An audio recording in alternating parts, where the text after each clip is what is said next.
Welcome, everyone, to another special episode of Faith Unaltered. This is our third video that we are doing this week, and it's going to be a fun one, like all the other ones were fun ones. And so kind of not really recapping, but continuing the conversation about philosophy of time that Dell and I have had with now William Lane Craig and Dr. Alan Rhoda and Warren McGrew. So you have the Molinist perspective, the dynamic omniscience perspective, and now we're going to be talking to Dr. David Bradshaw about the Eastern Orthodox perspective. And so, Dr. Bradshaw, welcome. Thank you for coming back and having this conversation with us. I enjoyed our conversation last time, and so I'm excited to talk to you. How have you been, sir? And Christ is risen. Indeed, he is risen. Yeah, well, it's good to see you again, Tyler, and appreciate the invitation. Doing fine, just looking forward to the summer. I think as most people at universities are at this time point of the year. So yeah, looking forward to it. Right on. Well, it's a pleasure to have you back with us. And since so the first time we talked, I was a catechumen in getting ready to be baptized. And so now I can say that I'm a baptized member of the Orthodox Church. And so things have changed drastically since we've last interviewed you. So with that being said, like I said, I'm excited to learn more about Orthodoxy and just learn more from you in general. You've been a really big influence to me in my journey into Orthodoxy so far, and so I really appreciate you coming back on. But Dell, how have you been, brother man? My co-host with us today for this discussion. So what's going on, brother? How are you? Said, I think I was on the show where Dr. Bradshaw was on last time. So yep. That was a great discussion, learning his thoughts from an Orthodox perspective there. And I'm really looking forward to this show as well. Philosophy of time is something that I'm passionate about on my end. In terms of what's new with Real Seekers. So just so your audience knows, believe it or not, I have actually set up the PayPal and my Patreon account, basically. So I can show that maybe towards the end, but I've got 3 tiers of different settings and stuff like that, and different offerings and stuff. But I'm excited about that to start that up, and I'll talk about that maybe at the end of the show.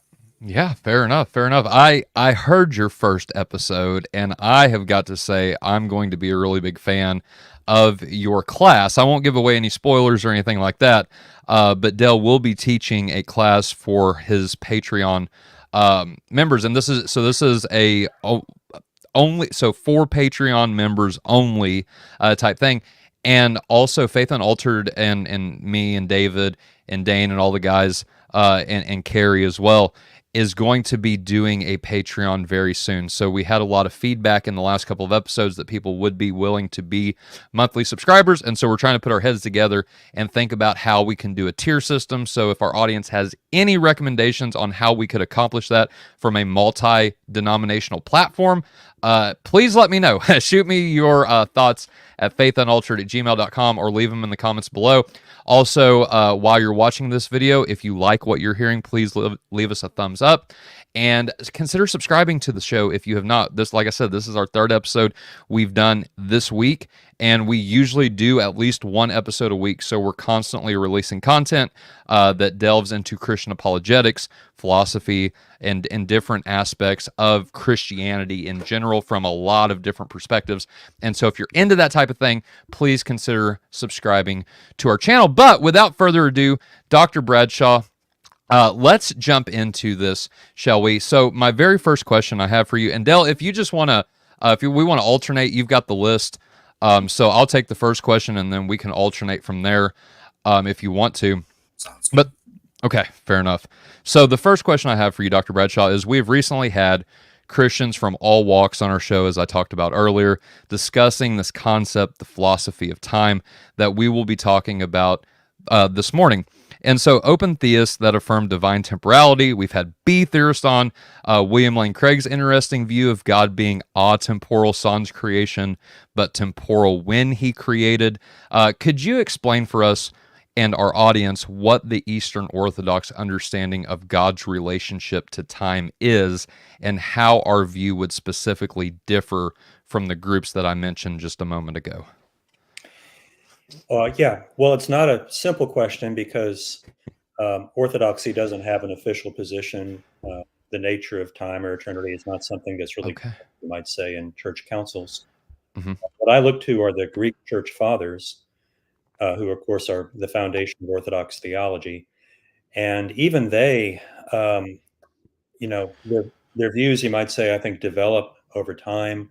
And for me, the most crucial figure is probably Dionysius the Areopagite. Mm-hmm. People sometimes call him Pseudo Dionysius because he's probably not the Dionysius who was converted by St. Paul in Athens. But nonetheless, he's a tremendously profound and influential author who, in some ways sort of incorporated Neoplatonic thought into Christian thought and used Neoplatonic terminology, I think, to articulate his Christian view of the world. So anyway, in his book called The Divine Names, he presents time and eternity as what are called divine processions. And let me just, in order to sort of situate this in relation to some of the other views you mentioned, it contrasts very sharply with St. Augustine, because when he talks about time and eternity, he does it in light of his understanding of divine simplicity. And if you know anything about that, you know that for Augustine, every intrinsic attribute of God, other than relational attributes, say, or metaphorical attributes, but everything like power and wisdom and goodness are simply different ways of naming the divine essence, essentia. And he says that about eternity as well, that eternity is simply a name and a particular way of conceiving the divine essence. Then time then is something that God creates and is radically different, categorically different from eternity, which is the divine essence. And he's very consistent about that. And it's a view that from Augustine is taken up by pretty much all the Latin scholastics, Anselm, Aquinas, Scotus, and others. You can find pretty much just repeating this view, because it really does follow from the way that they're understanding divine simplicity. And in my opinion, that fundamental dichotomy, eternity and time as categorically and fundamentally different, is really what shapes all of Western thought on this subject, including what you mentioned, the dichotomy of A theories, or the A theory and B theory of time, which in terms of the ontology of time, sort of correlates to the contrast between presentism and eternalism, or the block theory of time, people sometimes call it. Right. So the East really does not have that dichotomy, all right? And in the church fathers, including Dionysius, but I think it's pretty consistent throughout the whole tradition, they're looking more back toward Plato. If you know, in the Timaeus, there's a famous statement by Plato that the demiurge creates time to be a moving image of eternity. And eternity here is the life of what he calls the absolute living thing, the sort of intelligible paradigm that the demiurge is looking at when he creates the world. That absolute living thing is living, it has life, and its life is eternity. And then, in order to make the sensible world as good as possible, he wants it to make as much as possible like that paradigm. And so he gives it its own kind of life, which is time. And time, then, as I mentioned, is a moving image of eternity, because the sensible world, of course, there's motion. And in fact, he creates the stars and the planets to be the measures of time. All right. So the point is that back in Plato, time and eternity are not radically and categorically different. Time is an image of eternity. It's the way that eternity is present within the sensible world. And that's a consistent theme, you might say, that runs through Platonism as well as later Neoplatonism, that there's a kind of you might say, in a way, ontological continuity between the ultimate divine source and the sensible world, which is, as they think of it, you might say, a manifestation of that which is already present in God, or the one, or whatever you want to call it, in a higher mode. Mm-hmm. And people like Plotinus work this out in a lot of detail, and I won't go into all that. But the point is that those are the philosophical influences on the Greek church fathers. And so when they think about time and eternity, they don't think of, well, one is the divine essence and the other is simply a creature. They think of, no, these are both ways that God, who is transcendent, manifests himself. Eternity is the divine life, okay, kind of agreeing to that extent with Plato and Plotinus and others. Whereas time is, well, one of them, a commentator on Dionysius, defines time as the procession of the goodness of God in the creation of the sensible world. Mm-hmm. But it's a kind of divine procession. And what a procession is an act that God performs that manifests who he is. Mm-hmm. All right, just as our own actions manifest who we are and reveal our character, you might say, even though our character also always has more to it, right? Your actions never fully and completely reveal your character. They're expressions of it, but they're not the sum total of what you are.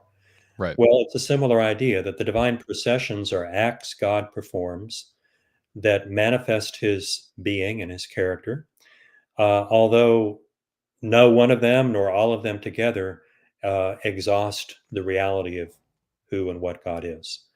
And Dionysius puts this in terms of there's the what he calls the huperousios ousia. The ousia is essence, okay, and huperousios is beyond essence or beyond being. The being beyond being, all right. That's what's sort of the transcendent source of all the divine processions that is in itself unknowable, but known through the processions. And the processions are things like goodness and beauty and wisdom and power and being, and also time and eternity. And Dionysius himself actually really doesn't dichotomize them at all. He treats them both simply as divine processions. And he says the same thing about them that he says about all the divine processions, which is that, yes, each of these is a name of God. Being is a name of God. Goodness, or the good, is a name of God. Beauty itself is a name of God. Wisdom itself. Mm. Time is a name of God. And so is eternity. But it's also true for all of these that God transcends them as their source. Again, just like any source of an action transcends that action as its source. Um, so that's the basic idea. And I hope you can see it is different from the dichotomy of one being eternal and uncreated and equivalent to the divine essence, the other being simply a creature. Right.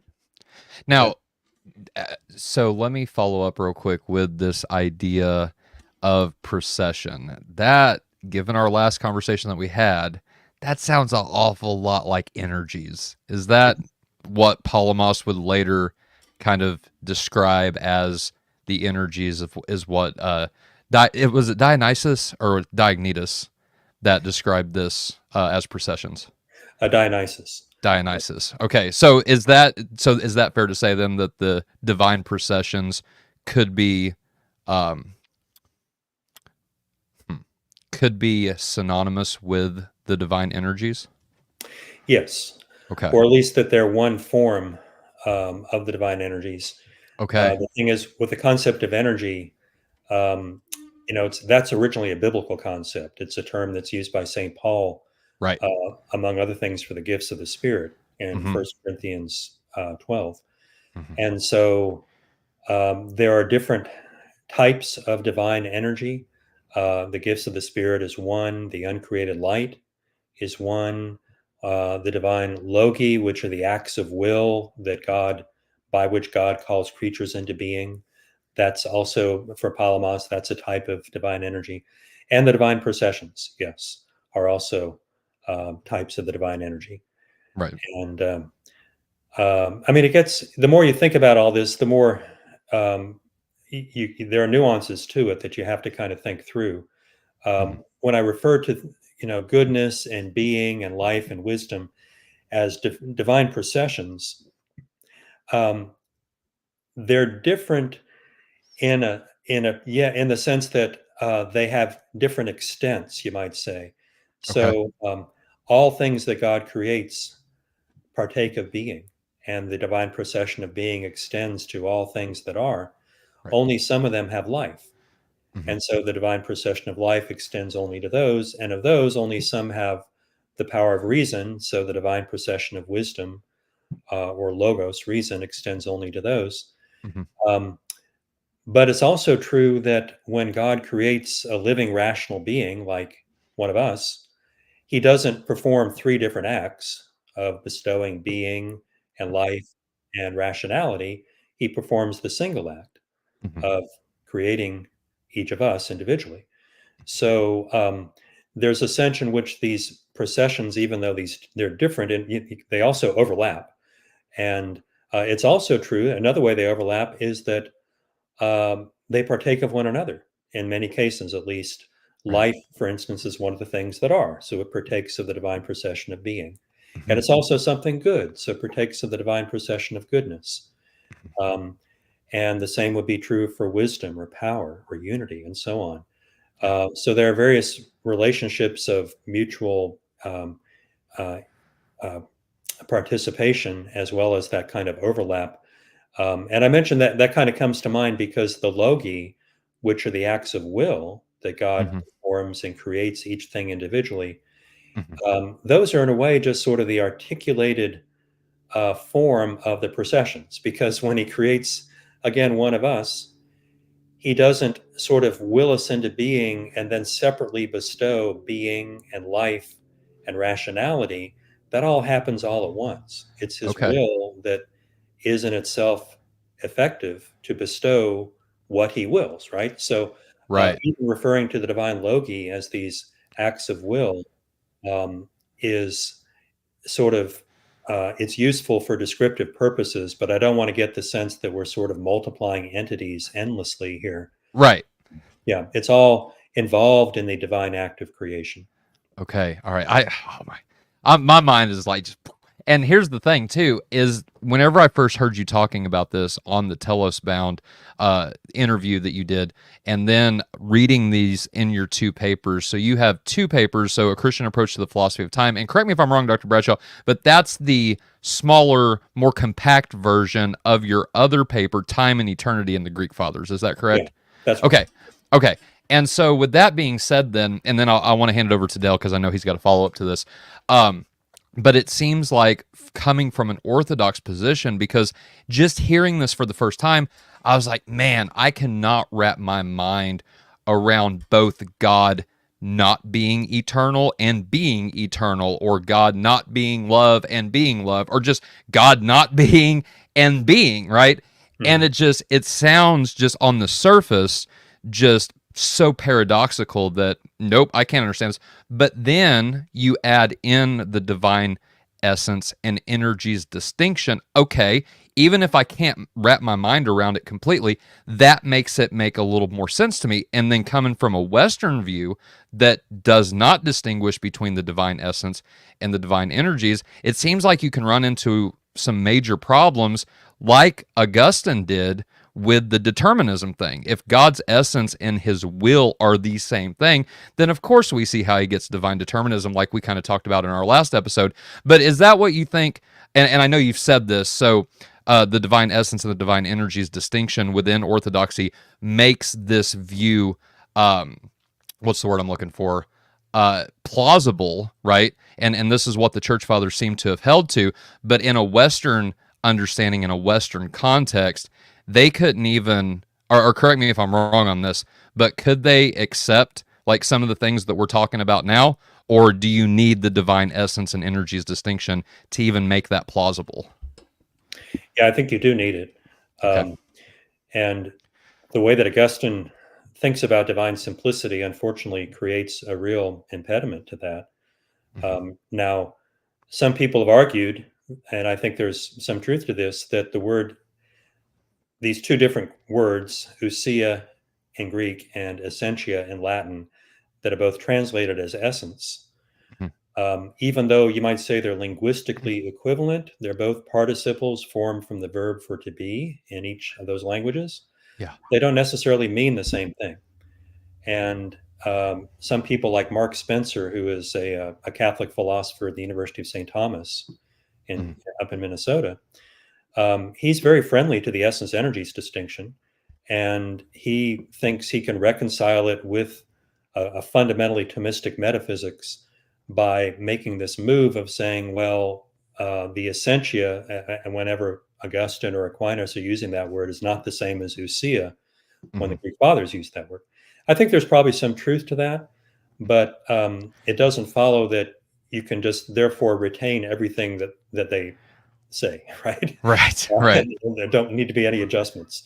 And Mark Spencer is well aware of that, and he is trying consciously to sort of incorporate the essence energies distinction in a systematic way into a more scholastic, Thomistic type of a framework.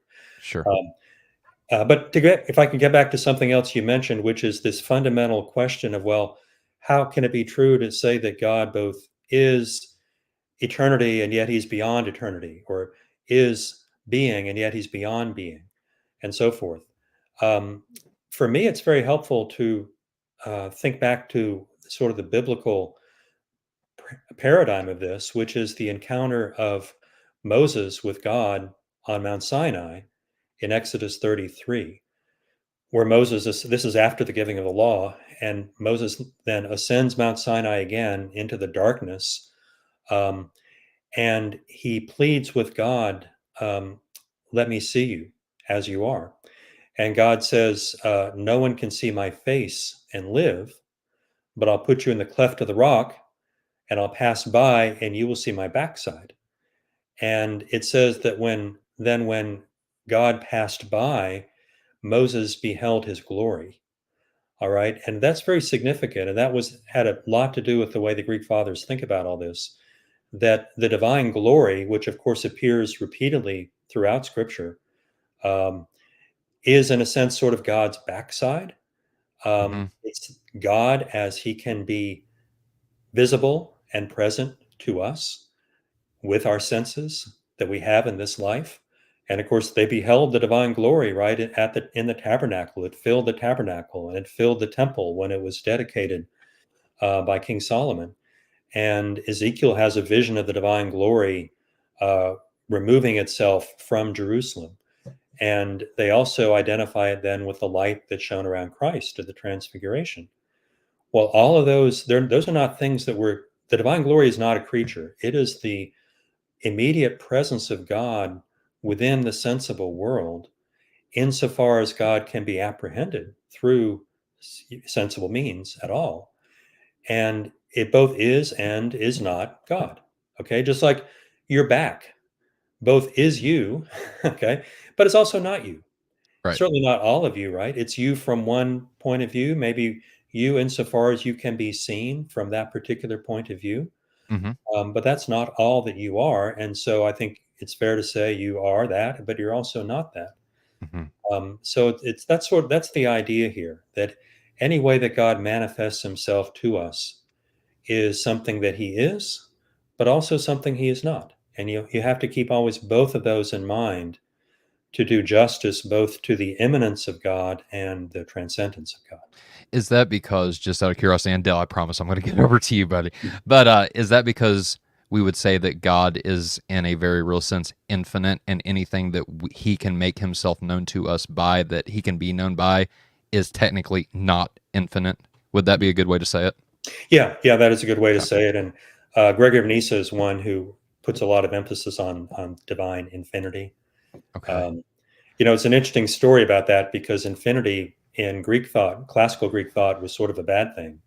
It means, really? If you go back to the Pythagoreans, the Pythagorean table of opposites and so forth, you have the one and then the dyad.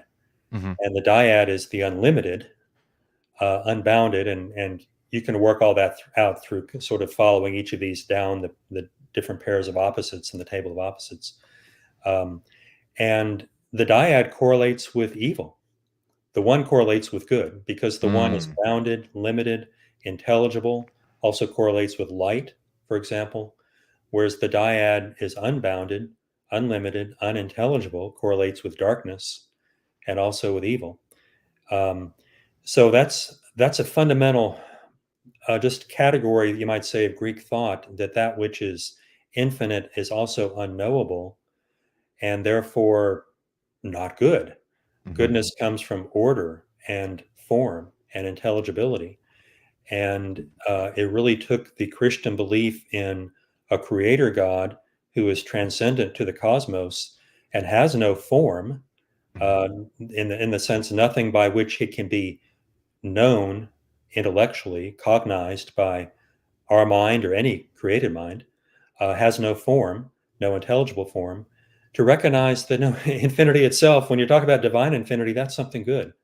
That's an attribute of the creator that only the creator can have. Right. So yeah, the short answer is yes, that it's because God is infinite, that therefore there's always this sort of, he is this, but is also not this dialectic. Okay, right on. Thank you for that, Dr. Bradshaw. All right, Dale, I promise you can have it. I'm done for now. Go ahead, brother. So yeah, I want to move on to question 2, but Yeah. just before we do, should I ask, we do have Alan Rhoda in the audience, and he raises a comment. So just very briefly, he says that absolute divine simplicity seems to entail that time itself is a created thing.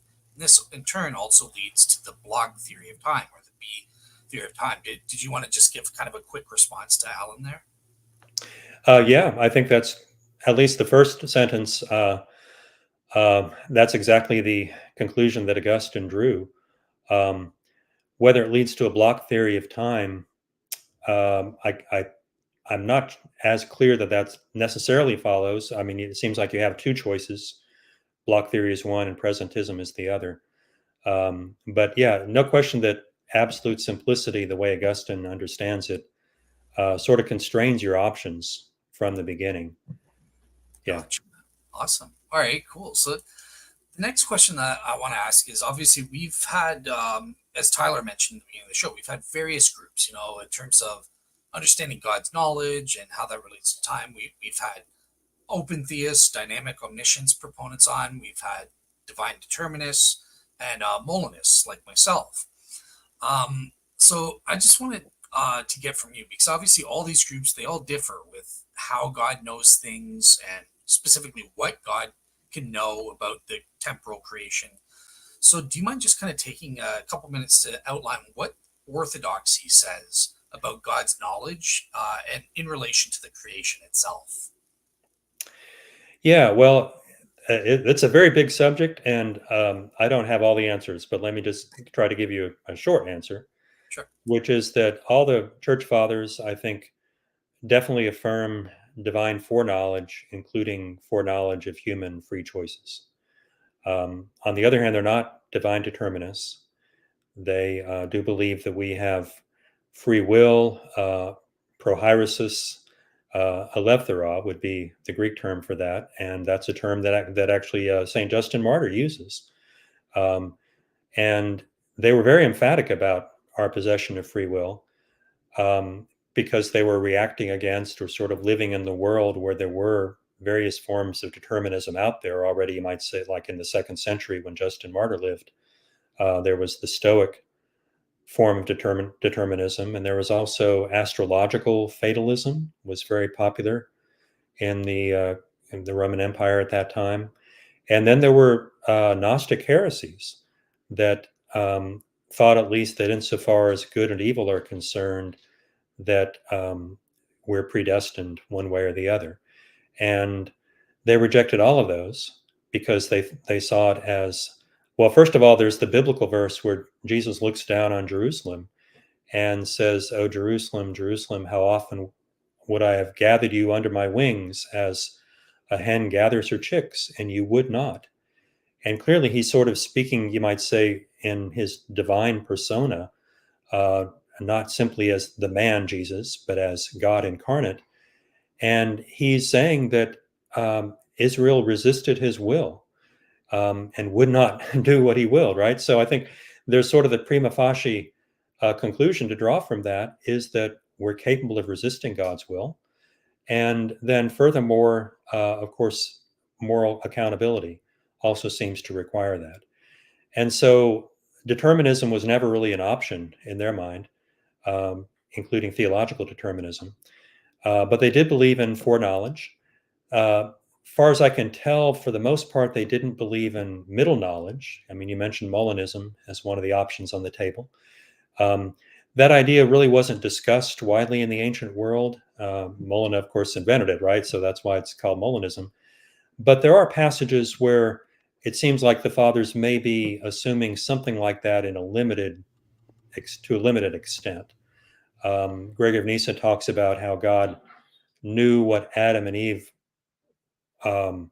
would have done if he had created them without being separately sexed, I suppose. But anyway, the idea within Gregory is that because God foreknew the fall, therefore he created male and female separately because he foresaw also that sexual reproduction would be necessary. That is seems to presuppose a sort of a limited degree of middle knowledge, but not necessarily full and exhaustive the way that Molina thinks about it. We could talk more about that if you want to, but anyway, basically their view is simple foreknowledge with perhaps some limited middle knowledge. And unfortunately, they didn't really dot the I's and cross the T's to figure out how all that is compatible with human freedom. And I consider that still a challenge for Orthodox thinkers today. And I wrote a paper about this myself that I know Tyler at least has read, and we may want to talk about later. But anyway, that's a short answer of where they stood on this. Awesome. All right. Thanks. Back to you, Tyler. I think we're going to be mentioning our friend Alan Rhoda once again. So. Oh, Alan's going to come up a lot in this discussion because, and here's the thing, guys, I'm just going to be straight up honest, because there are so many things that we talked about from and what he called. So let me clarify this too real quick. Is Dr. Rhoda makes a distinction between full-on open theism and what he would call like mere dynamic omniscience, or a weak version of dynamic omniscience. And Dale, as a matter of fact, and you said this publicly on a chat, so assuming you don't mind me saying this, Dale. Okay. I think you know what I'm talking about, but that you even affirm a weak version of the dynamic omniscience that Dr. Rhoda and Warren were describing. Is that accurate still, or? Yeah, I mean, absolutely. I mean, look, I believe in the A theory of time. So the dynamic theory of time, it's not static. We don't have a block universe. Therefore, God's knowledge is dynamic. It has to change. He knows today is, I don't even know what day it is. I'm not a God. Right? Today, he knows that today is May 16th, It is the 16th today. Exactly. Tomorrow, he'll have different knowledge. He'll know tomorrow that today is May 17th or whatever, right? So God's knowledge definitely changes. On that much, I definitely agree. And I also agree that God gains experiential knowledge that he didn't have before, such as when he becomes incarnate. He gains experiential knowledge that he lacked prior to that point in time. So with that much, I would agree with weak dynamic omniscience. I definitely disagree strongly as a Molinist with the stronger versions where we say God lacks certain knowledge of future tense propositions and all that stuff. But yeah, on the week, you got me. You caught me. I'm a dynamic omniscience guy. And see, that's where it seems like I want to lean, if I'm being honest, because it does seem like there are, if God's free, and I know we're going to, if we do get this episode set up with Dr. William Lane Craig and yourself corresponding with each other on an episode together, which, by the way, audience, look out for. That might happen. Hopefully it does.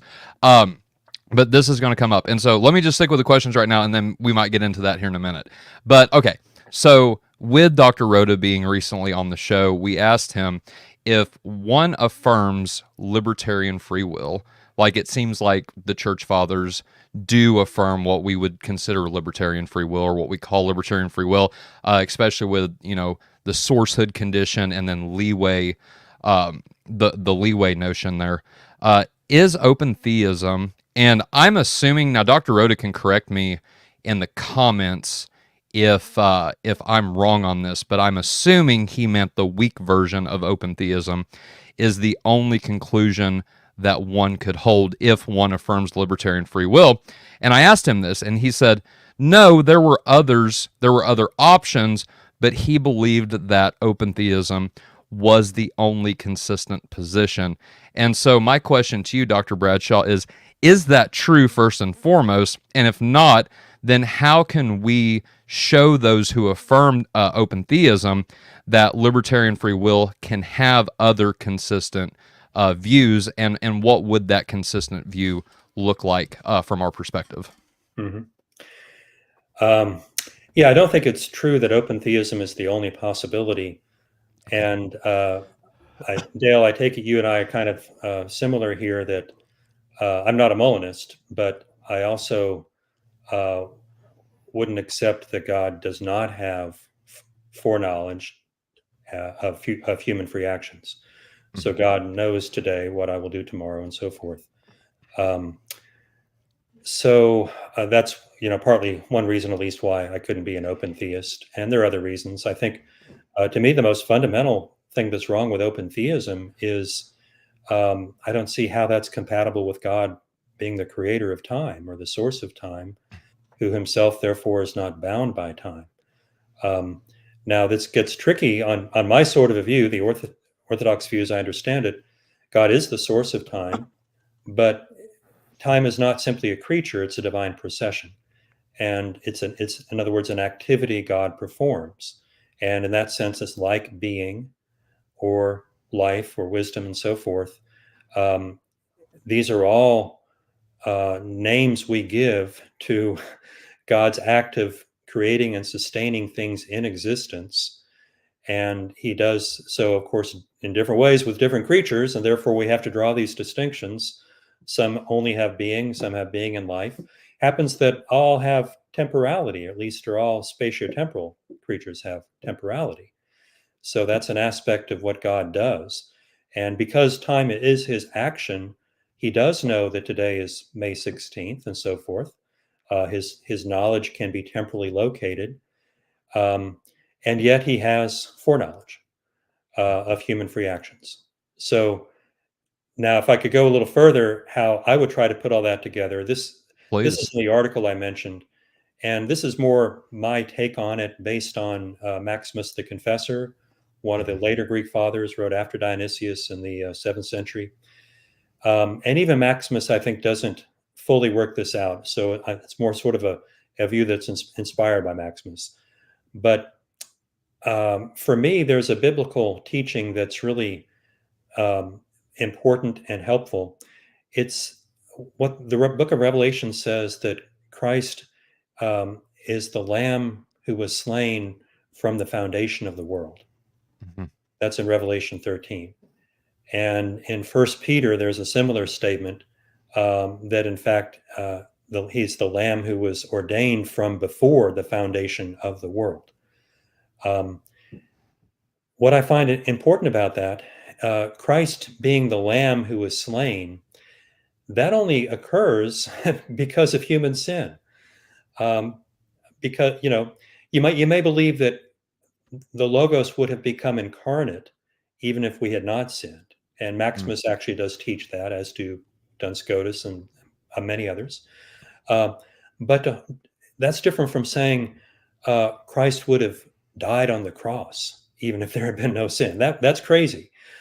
Christ died on the cross because as a remedy, as a response to human sin. And so, in other words, human sin is sort of factored into who Christ is from the foundation of the world. Mm-hmm. And that means from before these acts were performed, before those free acts, those human acts of sin, which are free acts, were actually performed, Christ was already the Lamb who was slain. Now, that's very mysterious, and I don't want to pretend I fully understand it. But to me, what that implies is that what's eternally true can be affected by what we freely choose within time. In other words, that the relationship between eternity and time isn't just a one-way street, that what occurs in time, just as what occurs in time is a manifestation of God's eternal being, but also what occurs in time then can reciprocally affect, help determine that eternal being. Not the divine essence, of course, but in this case, the identity of Christ as the Lamb. And the way I would apply that to God's foreknowledge, and this is what I'm drawing from Maximus the Confessor. Maximus says that God knows what creatures do because creatures only are created and sustained by the divine logoi that I was mentioning earlier, these divine acts of will, the creative acts of will. But he also says that the divine logoi, he uses this kind of interesting symbolic analogy where he's talking about the transfiguration where Moses and Elijah appear beside Christ. He says Moses is an image of time, Elijah is an image of nature. And the reason Moses is an image of time is that he leads the Israelites to the promised land, but he does not himself enter the promised land. And the promised land is eternity with God. And what does enter, though, is the law that Moses gave to the people of Israel. That it does enter the promised land insofar as it has been received and obeyed by the people of Israel. Well, I realize this is a little complicated, but no, that's fine. The law then is analogously parallel to the logoi of beings that re-enter the promised land, re-enter divine eternity insofar as they have been received and obeyed by us as free beings. And this is something that Maximus is very clear about, that we're different from all of the creatures because every creature has its own logos that calls it into being. But for those without free will, that is a one-way street. God determines what that creature will be. For us, as beings who have free will, it's a two-way street. God gives us that logos, and then it's up to us to receive it and fully embody that logos. Insofar as we fail to do so, we fail to realize the Creator's intent. Yeah. This is in a way going back to what Jesus says when he laments over Jerusalem. And ultimately, we can sort of, through our own evil, you might say, diminish ourselves almost to non-being. And he sees that as the state of the damned in hell, that their evil has led them to a point where there's almost nothing left of who they are, you might say. And that's part of their torment. But this is all part of that reciprocal interaction of the eternal divine logos with our temporal free choice. And I think there's a biblical precedent for that in Christ as the Lamb. So I'm going out on a limb here. This is not something any church father has said in so many words, but I think it's kind of what you have to say on their view that God both has perfect foreknowledge of human free acts, and yet God is eternal, and time is simply his voluntary expression in the act of creating the world. It seems like, too, the divine logoi, and correct me if I'm wrong on this, Dr. Bradshaw, would be the key to being able to say that God does have foreknowledge and complete foreknowledge of that which will happen, but at the same time, we still have this synergistic cooperation with God in which, like you just said, all things are not determined in a deterministic sense. Mm-hmm. And so is that fair to say that the divine logoi acts as that key for us anyway, to be able to participate with God in a synergistic way? Yeah, definitely. I'm glad you mentioned that because awesome. Synergy is one of the central concepts for the Greek fathers, and that's right. That's one reason why the essence energies distinction is so important, is that it makes room for that divine human synergy, in which what we're doing on the human side is not, we're not puppets and he's pulling our strings, That's right. rather that our own free action becomes God's action, or vice versa, you might say. Yeah. But however you want to put it, this is what St. Paul describes in his own ministry when he says, he refers in Colossians to the energia, the energy of God that's being energumenein. He uses the passive form of the verb energe, that's being realized and made effective within him. Okay, God's energy is being realized and made effective within him. And that doesn't mean that he's abandoned his own free choice. It means that he, through his free choice, is freely cooperating with God and becoming one in whom God is actively present. Yeah. And that's what synergy is. So, yeah. Philippians, yeah, absolutely. Philippians 2:12. And again, so if you have not yet, for our audience, get Dr. Bradshaw's new book. I will put a description or a link to the book in the description, excuse me, to his book, Divine Energies and Divine Action. Because in chapter 2 of that book, as we discussed last time you were here, you make a really strong case for the passive use of energe in the New Testament, whereas Protestants and the best lexicon in the world, BDAG, just makes a little passing reference to, and this other guy, he writes about this being passive, but every time it's used in the middle, that would clear up so much of this. And the passage that came to my mind was Philippians 2:12 and 13. Work out your salvation with fear and trembling, for it is God who is energizing you both to will and to, and then the Greek word there is energia, to energize according to his good pleasure. So it's like this beautiful hand-in-hand cooperation, synergistic view that Paul seems to be explicitly describing in Philippians chapter 2, verse 12 and 13, as well as Colossians, as well as the rest of his writings where he uses that specific word at. And so, no, I'm 100%. Okay, we asked number 3, and so, okay. And by the way, for our audience too, everybody's asking some questions, and so at the end, Dr. Bradshaw, do you mind taking a few audience questions? Okay, I figured you did, but I just wanted to make sure. And then also, we are getting a couple super chats, so thank you to Giab that donated the $5. I will get you first, and anybody else that wants to donate via super chat, you can do that by clicking the little $ down at the bottom of your screen right underneath this video. Click super chat, follow the on-screen instructions, and then I will move your question to the top of the list, so your question will take priority.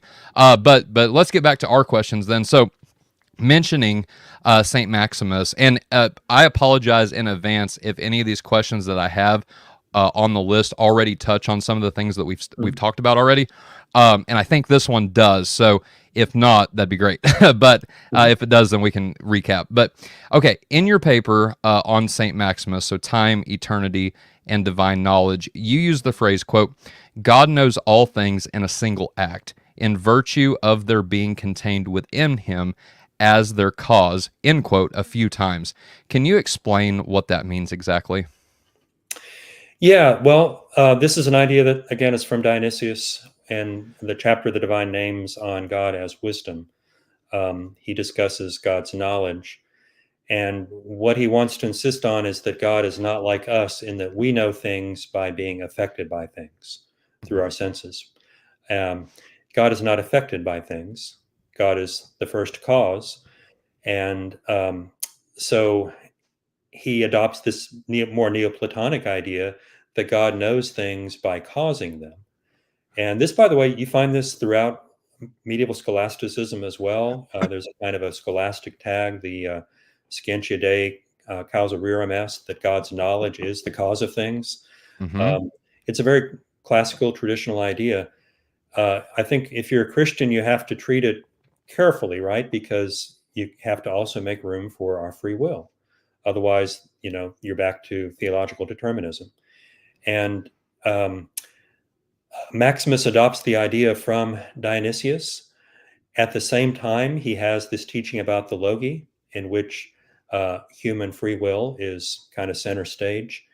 And unfortunately, he doesn't really try to reconcile these two, at least as far as I could tell, never fully successfully. And that's why I wrote that article, to kind of complete the line of thought that I think he began and never quite finished. But the idea is that as the cause, God knows everything he does cause, right? We all know our own actions. And so insofar as he causes me, creates me, sustains me, he knows everything that I do. And that also is why he foreknows everything that I do. All of that is within the scope of his own action.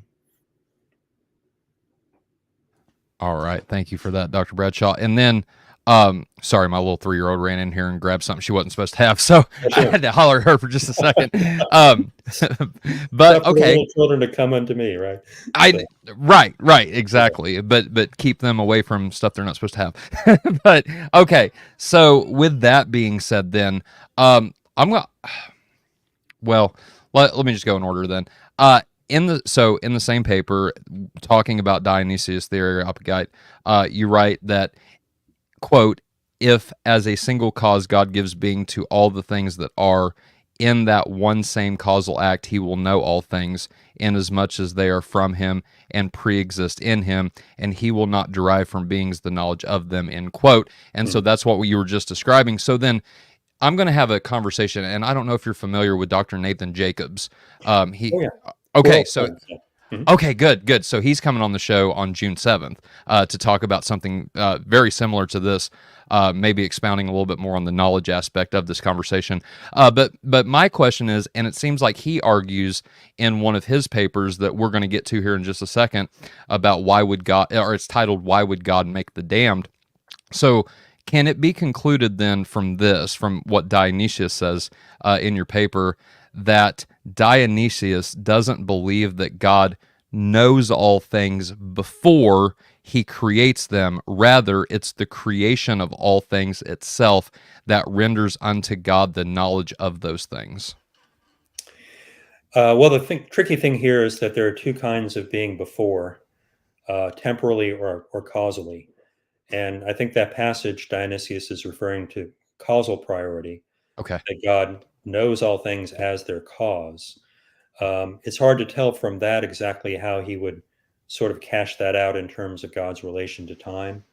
And and he never even mentions some foreknowledge, right? It's just not something that comes up in that book. Sure.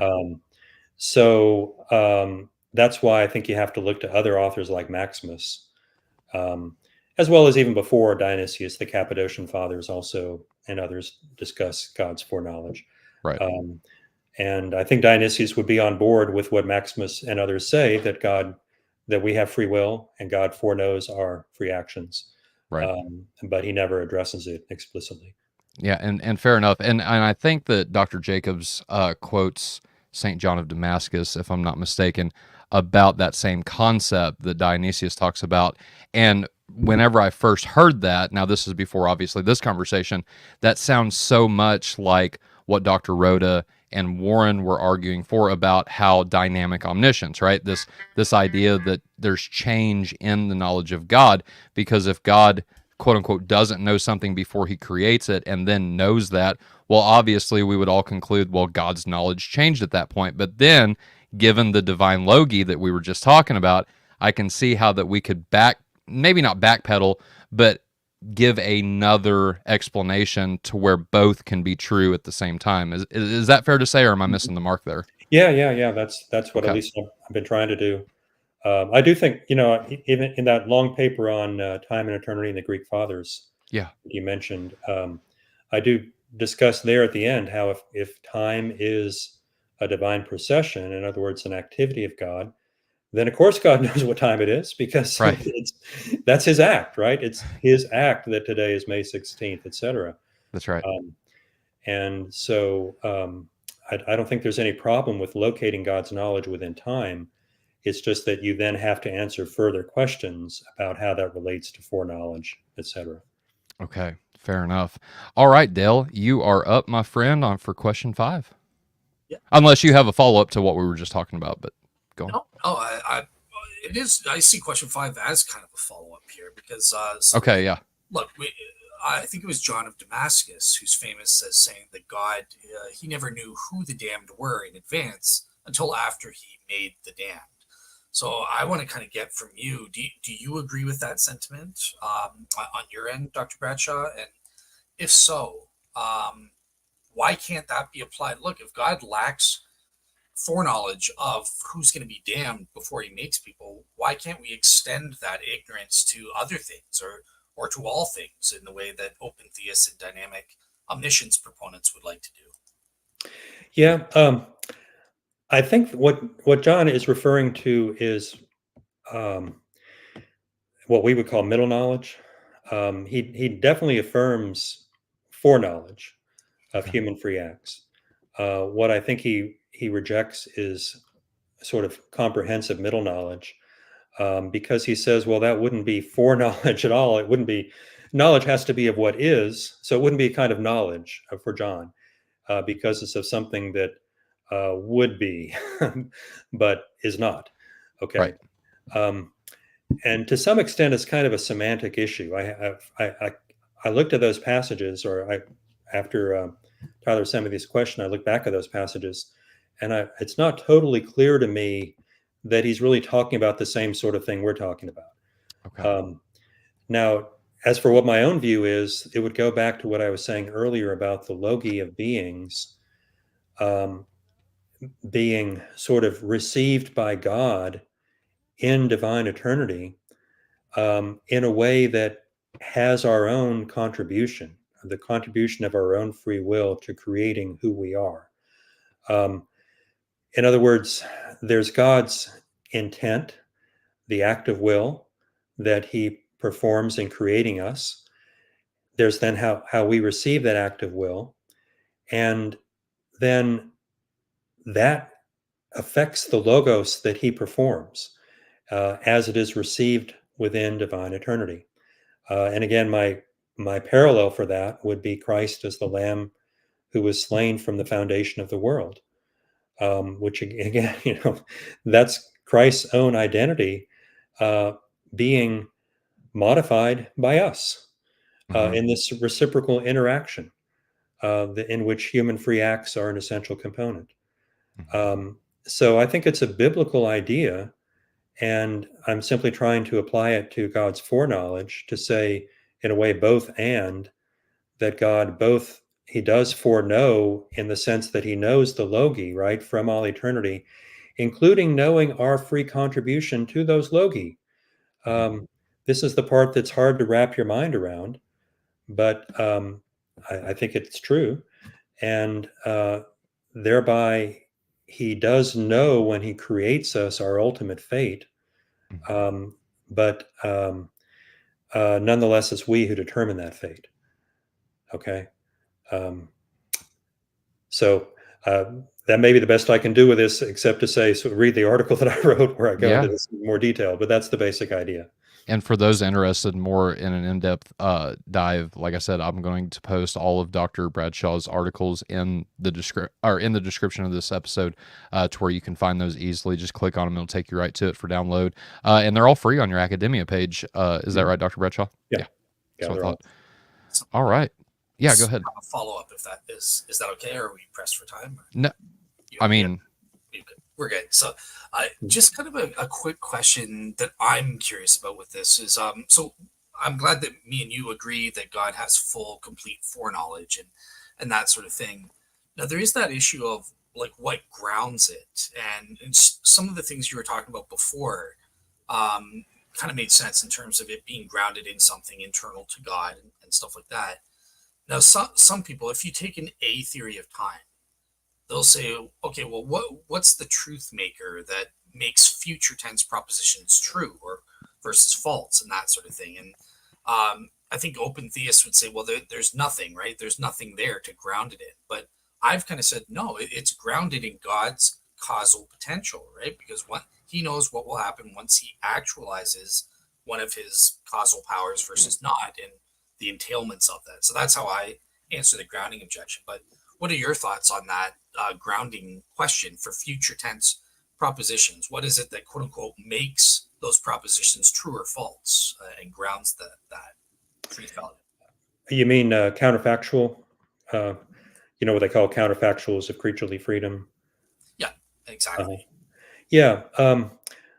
Well, I don't think that they're sufficiently well defined to be objects of knowledge in all cases. because I think there's a problem with adequately individuating possible beings. And this is something analytic philosophers have written about, and Christopher Menzel is one who has a good paper about it, in which he goes through different scenarios of how you try to.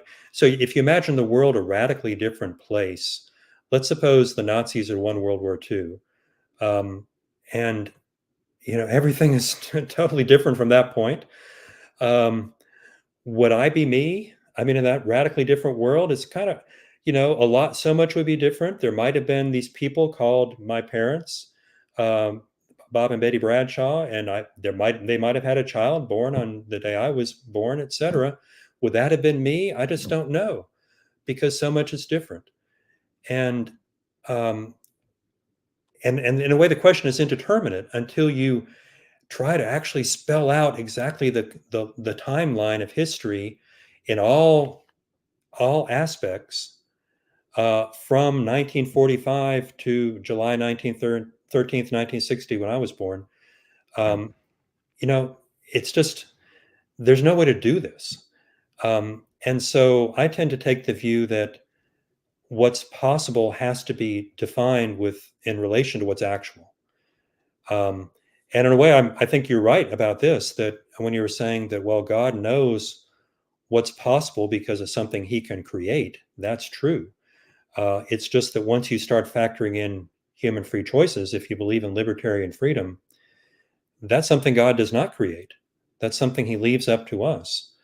And so there's an element of indeterminacy that enters. And so what I'm getting at is, I don't accept the idea that there's sort of this infinite set of possible worlds that God can just survey and then pick one to actualize. I don't think that's how God creates. That's certainly not the way creation is portrayed in Genesis, and it's not the way it was ever understood by the church fathers. It's an idea that comes up really through the ideas of modality that you start to get with Scotus, and then is really sort of codified with Leibniz. But it's a modern philosophical idea. And I think it has this problem of, how do you individuate individuals in these different possible worlds? You can do it with possible worlds that are very closely adjacent to the actual world. In other words, I mean, so suppose, okay, I raise my hand. There's a possible world in which I didn't just do that. But in other words, and for an instant, that other possible world is going to be identical to ours, then I diverge. And they become more and more different, because the words that I say are different in that other world, etc. So it has to be really close for it to have a sufficiently determinate content to be an object of knowledge. That's kind of my sense of it. And I say that not claiming that I've read everything people have written about this. It's a huge topic in analytic philosophy. But my intuitions are that the Leibnizian picture is just a fundamentally false picture. And that's why I reject it. I think I could get on board with that. It does seem, intuitively to kind of take the intimacy out of the picture, in a sense, because if everything is just, if there's an infinite regress, I guess you could say, of alternate possible worlds, and God just kind of picks one arbitrarily, or even, we were talking about with Warren and Dr. Rhoda about what would be the best possible world. Is there a best possible world even that God would pick from? And just, that's a whole interesting discussion in and of itself. But Dale, did you want to follow up on that? But I just say that to say I agree intuitively with Dr. Bradshaw there.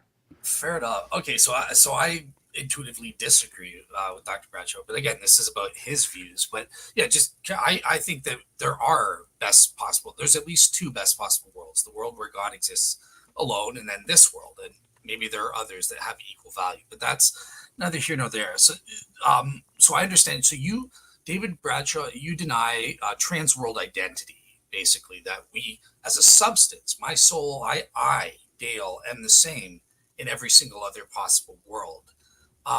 Now, just kind of assuming that modal logic framework, I'm kind of curious. Would you have the same problem with God existing in every other possible world? But can you accept transworld identity for God as a substance? And if so, wouldn't it be kind of the same for us as human beings with our soul? And that's my follow up there. Mhm. Yeah, I hesitate to say I reject it. I don't consider it a well-defined concept. I don't know what it would mean to say that's the same person in that other world. Maybe that is rejecting it. But anyway, as far as God's concerned, the divine essence is the same in all possible worlds, or at least would be unchanged regardless of what God creates. That's probably the way I'd prefer to put it. But not the divine energies. The divine energies are largely due to God's free choice. For example, goodness is a divine energy, as I understand it. It's one of the ways God manifests himself. He would be good if he had not created. Goodness would still be manifested within the life of the Trinity. Mhm. But given that he did create, goodness is manifested in all these different particular ways that we see around us. And the same is true for being or life or wisdom and so forth. So the essence energies distinction has to be part of the answer there for me, that the essence is the same, but the energies are not. Awesome. Thank you so much. I was just interested in that. So Tyler, over to you for, I think, question 6 there. So, but yeah, thank you. Yeah, it is actually question 6. All right, right on. I had to kind of skim through that real quick. All right, Dr. Bradshaw, let me ask you, because I did not do this, and I should have asked this before we began. What time, since we're talking about time, what time do you need to stop by, or is there a time? What would you like to do here? Because we've got about later than 1, I guess. That'd be a couple hours, which is probably plenty. But okay, yeah, that's fine. Are you what time zone are you in? I forget. Eastern. Okay, so here in about 45 minutes then. Okay, perfect. Yeah, that'll work. All right, so question 6 then. If time and externality are energies of God, and energies are God's activities within creation, my question is, can God act without or outside of creation? And if so, would these actions still be classified as energies?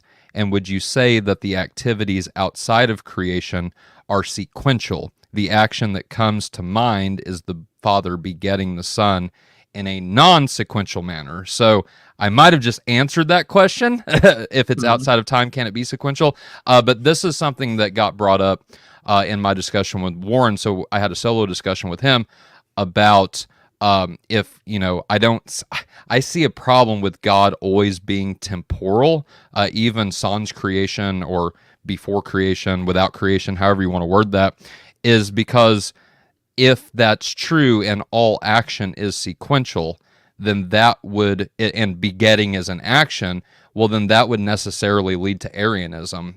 There was a time when the Son was not. And so there was a time when the Father was not the Father at that point, and that's just Arianism kind of repackaged. And so what are your thoughts? Am I onto something there, or what do you think about that? Yeah. Well, no, that's very important. The Arian slogan was "There was when he was not," referring to the Son. And that's what the Council at Nicaea condemned. Mm-hmm. So Gregory of Nyssa, when he's debating with Eunomius, who was a follower of Arius, he explicitly teaches that what you might call the intra-Trinitarian acts, in other words, the begetting of the Son and the procession of the Spirit, are not energies. All right. And the reason, as I understand it, at least, is that they're already complete. The Son was begotten of the Father before all ages. Right. Okay. So it's not an ongoing divine activity, as is God's goodness, God's wisdom, God's power, or even the logoi that we were talking about. So I think the word energia just doesn't typically refer to a fully completed act.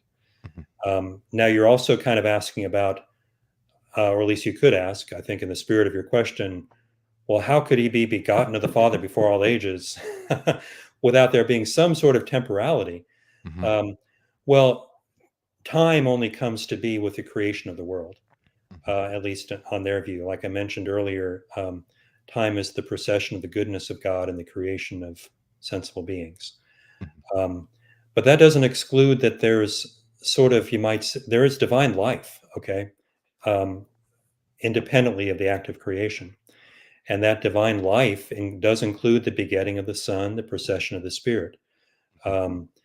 It's just that from any temporal point of view or any point of view, even if there's some sort of quasi time or hyper time, Saint Basil, Gregory's brother, one of the other Cappadocian fathers, he uses that term. He says that the angels exist in a kind of a hyper time that existed already before the beginning of Genesis, before the beginning of the creation of this world.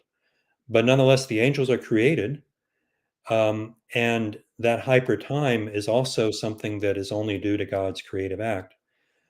From any point of view, within any time or hyper time or any kind of created perspective whatsoever, the Son has already always existed.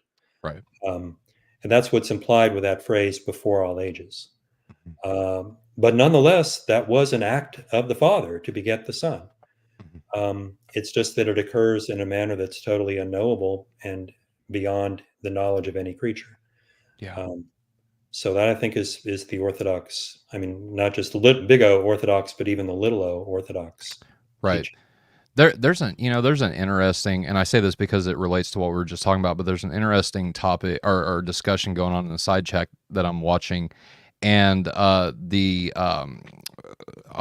want to say, I guess the claim that monogenes or monogenes is not only begotten, and I've heard different people say different things about this, but rather only unique or something to that effect. But it seems to me like, just reading the church fathers, even if that were true, there's still this idea that the Son is begotten from the Father, whether or not monogenes means only begotten or only unique. Just the relationship between the Father and the Son, taking the word monogenes out of it, seems to imply just on the surface that there is that act that the Son, and given our view of the Trinity just in general, and I'm blanking on it because I didn't prepare for this anyway. This was, like I said, this kind of came up with the side chat. But given that the Father is the source of the Son and the Holy Spirit, that relationship differential there would mean that the Son is, in some way, shape, or form, begotten from the Father. What are your thoughts on that, Dr. Bradshaw? Mm-hmm. Well, I believe what's stated in the Nicene Creed, that he was begotten of the Father before all ages. Right. And I think that's really coming, I think it's Hebrews 1:3, and maybe also in chapter 1 of Colossians, there are these statements about it was through God the Son, God the Logos, that the ages were made. And that would imply that he exists before all ages, right? Right. So, time or hyper time or whatever you want to go. Yeah, that came through the Son. Absolutely. Yeah. All right. Dale, question. Well, you know what, Dale? I can take question 7 because it's super long. It's like, it's super long. I couldn't even wrap my head around, like, what am I asking? Look, man. All right. The main chunk is a quote from Dr. Bradshaw's paper. And so that's what that's all about. And then the little paragraph there is the question. And so, okay. Yeah, let me do... it was just funny because I was freaking out behind the scenes. I try to read the questions in advance so that I can ask them correctly. But this thing, and listen to the show at the same time. But with 7, I was like, oh my gosh, I'm just going to read it. I should have put a note on there that said, quote begins here and ends here, but my bad. But yeah, I'll take that one. That's no problem. And honestly, this is something that we've talked about. And so, Dr. Bradshaw, if you want to just kind of sum up, but I do want to read your quote for the audience here because it's really, I think it's very informative. But in your paper, A Christian Approach to the Philosophy of Time, you write about Dionysius saying, quote, Dionysius distinguishes the things that are, which are eternal in the proper sense, from those called eternal in Scripture. The reference to the eternal gates indicates that by the latter, he has in mind primarily the angels and the heavenly realm. The identity of the things that are is not immediately clear, but since they are absolutely ingenerate and thus cannot be creatures, I would suggest that he has in mind the divine processions. The angels and the heavens are between the things that are and those that come to be, partaking both of eternity and of time. By contrast, God is not to be located at any particular point within this structure. He permeates and encompasses the whole, being identical both to eternity and to time, and yet prior to them both. Thus, God is eternal in a different way from that of creatures, by himself being eternity. He is also the source of eternity, for creatures are eternal to the extent that they are by participating in him. This raises an interesting question. Would it not follow by parity of reasoning that since God is also time, he must be temporal in a way surpassing that of creatures? Dionysius, in fact, draws this very conclusion in quote. And so the question then would be, would Orthodox Christians affirm what Dionysius believes here? And if so, could you expand upon this matter or summarize what we've already stated about this? And if not, then where exactly do we differ from Dionysius? Yeah, I do think that Orthodox would probably, to the extent they thought about it at all, would generally accept this. Okay. Partly because what Dionysius is doing is sort of working out the implications of what's already in people like St. Basil. St. Basil, in his Hexameron, his commentary on the 6 days of creation, he has an interesting discussion. You have to remember that he's working from the Septuagint, the Greek translation Mm-hmm. of the Old Testament. And so in the Septuagint, in chapter 1 of Genesis, instead of saying in verse 5 that the evening and the morning were the first day, it says the evening and the morning were one day. Yeah. And Basil finds that very significant because, of course, the evening and the morning there are referring to the first day of creation, which is Sunday. And he takes it that then Sunday is sort of emblematic or an icon, and that's the word he uses. It's an icon of eternity. And that's why he thinks Genesis doesn't say just the first day, it says one day to indicate that it sort of contains the fullness of time within itself. And so time, he's kind of, that idea of time as an image of eternity, he's picking that up here. And what he says is that it's the nature of time to revolve upon itself in these ever cyclical movements, such as 1 week. You go from Sunday through to Saturday, and then the next week starts. Mm-hmm. If you know anything about patristic theology, they refer to eternity, the eternity of being with God, among the blessed, Mm-hmm. as what they call the eighth day. Mm-hmm. Okay, the eighth day that transcends the temporal order of time in which the 7 days of the week continually cycle back upon themselves. Right. The eighth day that's what dawns, you might say, with the resurrection. That's why Christ, when he's resurrected on Sunday, that's the eighth day or the beginning of the eighth day. That's right. It's not just another day of the week. And Basil says this is why that is, we Christians, he's writing in the 4th century, right? So this was the universal practice at that time. We stand to worship on Sunday. There were no pews back then, okay? So you stood or you might kneel, but he said on Sunday we only stand because it's the eighth day, the day of the resurrection. And by standing, we're sort of embodying this fact of, you might say that we ourselves are becoming icons of that relationship of time to eternity.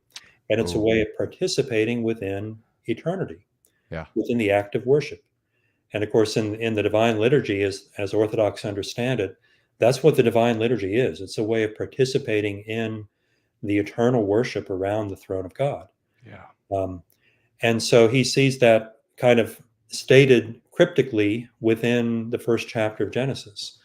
So the whole idea is that time is, as we experience it, is, or at least can be, a way of participating in divine eternity. Yeah. And that's even more true for the hypertime of the angels.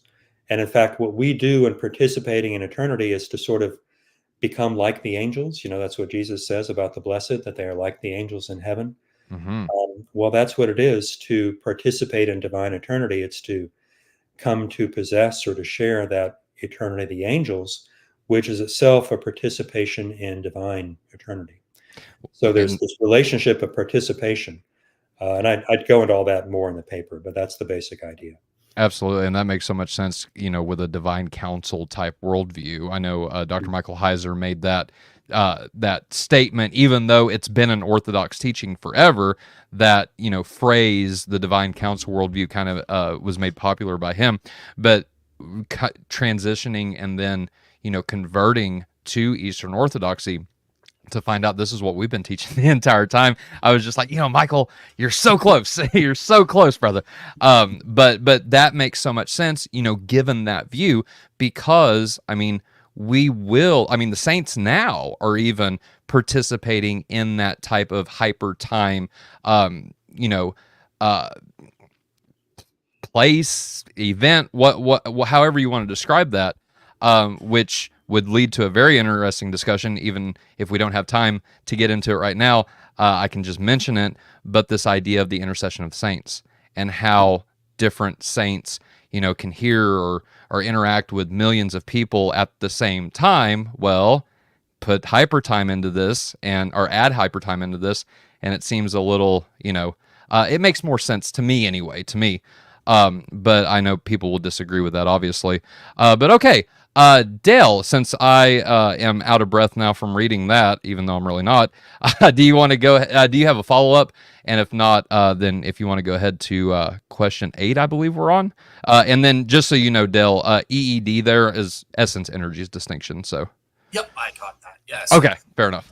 Yeah, perfect. This I can handle. So, I wanted to ask.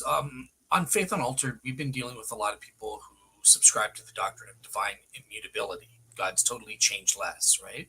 Mm-hmm. And I know that obviously you've been telling us that you hold to the essence energies distinction. So, very simple question. I just wanted to get from you, what do you make of those who differ with you by denying the EED or the essence energy distinction, but yet they are affirming divine immutability? Well, whatever else you believe about God, if you're a Christian, you believe he is the living God. He's the God of Abraham, Isaac, and Jacob, who speaks, who acts, and who becomes incarnate in the person of the Son. So whatever immutability is in relation to God, it can't exclude that, right? And the way Orthodoxy understands that is that the divine essence is immutable, but the divine energies are not. And the divine energies are precisely God's active expression, the acts he performs. And I mentioned earlier things like the gifts of the Spirit, but you could, the very act of creation, including all the articulated structure of creating you and me and every other individual thing, and sustaining us in being and so forth, and engaging with our free choice. All of those are divine energies. And there's a lot of change from one moment to the next, because creation is something temporal. So I think you can, in a way, I'm sort of saying both and, because God is immutable in his essence, and he nonetheless is active and engages with us in his energies. Gotcha. Yeah, I think more or less terminology side, I agree with that. God is immutable in certain ways, right? The Bible definitely teaches that. And he's mutable in certain ways. He changes in other ways. So, yeah. Tyler, over to you for question 9. Well, just a follow up to that, I think that's where, and I was interacting in the side chat there just a second. I had to ask Hudson a question. And so forgive me if I just missed this. But that's where we would come in with the essence and energies distinction and say the essence of God does not change, but rather his energies are, because we're participating in his energies, there's obviously change there. Is that right? Mhm. Okay, fair enough. And so then right now I want to this is the next question, so my bad. All right.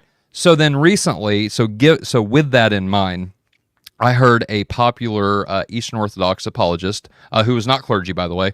This is just a layman apologist. He cites 1 John 4:8. Whoever does not love is not from God, because God is love, and said that the essence of God is love. I'm just curious, would you agree with this statement? Because to me, it seems like love is an action, right? We love people by doing things for them. Christ said, there is no greater love than to give one's life for his friends.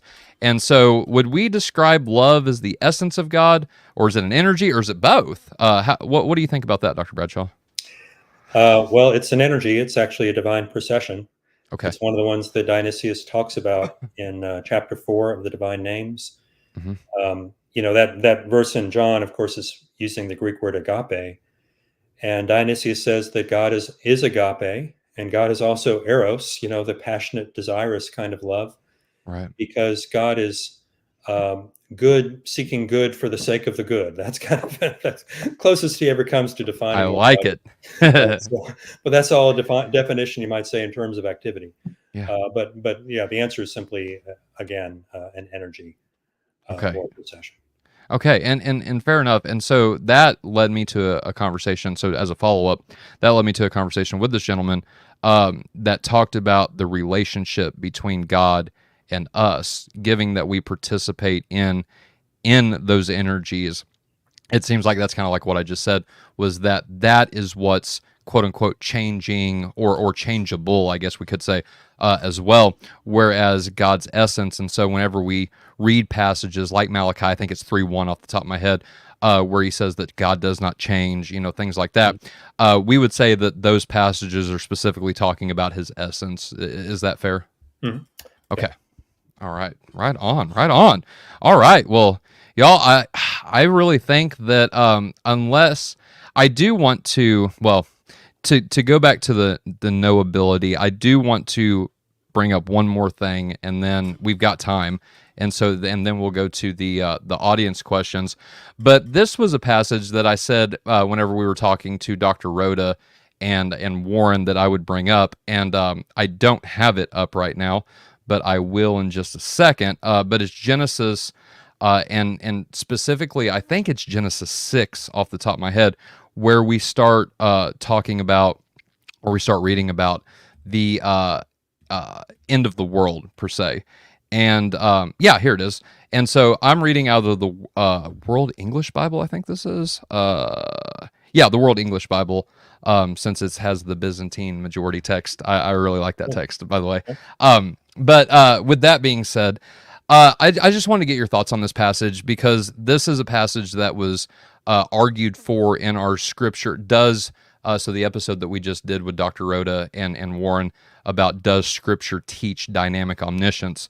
And this was one of the passages that came up. And so I'm just curious about your interpretation of this passage specifically and your thoughts on it. But I'll read it real quick, and then I'll go to you, Dr. Bradshaw. And the passage is this. So Genesis chapter 6, and I'll just start in verse 1. When men began to multiply on the surface of the ground, and daughters were born to them, God's sons saw that men's daughters were beautiful, and they took any that they wanted for themselves as wives. Yahweh said, My spirit will not strive with man forever, because he also is flesh, so his days will be 120 years. The Nephilim were on the earth in those days, and also after that, when God's sons came into men's daughters and had children with them. Those were the mighty men who were of old, men of renown. Yahweh saw that the wickedness of man was great in the earth, and that every imagination of the thoughts of man's heart was continually only evil. Yahweh was sorry that he had made man on the earth, and it grieved him in his heart. Verse 7, Yahweh said, I will destroy man whom I have created from the surface of the ground, man along with animals, creeping things, and birds of the sky, for I am sorry that I have made them. But Noah found favor in Yahweh's eyes. And so this understanding that there, and this is the thing that I said during that episode, is that it doesn't seem, now I could be wrong, and so please correct me if I am, but it doesn't seem like this is anthropomorphic or anthropopathic in the sense that this is coming straight from Yahweh. Yahweh describes, I have, let's see, I'm sorry that I've made man, and then that seems to go into effect. So the cause is that God is sorry. The effect is that he's destroying the world. And they said that this would be kind of an affirmation of dynamic omniscience. We see a change. God goes from not sorry that he created when he created to sorry that he had created, and then destroys the world after that, except for Noah and his family. So I'm just curious your thoughts on this passage. Does it seem to affirm dynamic omniscience, or how would we interpret this passage as Orthodox Christians? Yeah, well, I do think God's knowledge, time being a divine act, a divine procession, leaves plenty of room then for God's knowledge to change, and also God's attitudes to change, and which I think is what's happening here when he goes from not sorry to sorry. So that all is encompassed within the active expression, like I was saying, of the essence, which does not change. And so, here's something we haven't really talked about, and I don't think we have time to get into too much, but I do in that book you mentioned, Divine Energies and Divine Action. Yeah. That you can definitely attribute properties to God, such as goodness and wisdom and power, and say that they're essential as long as you understand that you're not thereby defining the divine essence. But it is true that those are properties that God has intrinsically, and he could not possibly fail to have. Okay. So I want to just mention that because it's important when you talk about God changing and even God's attitude changing.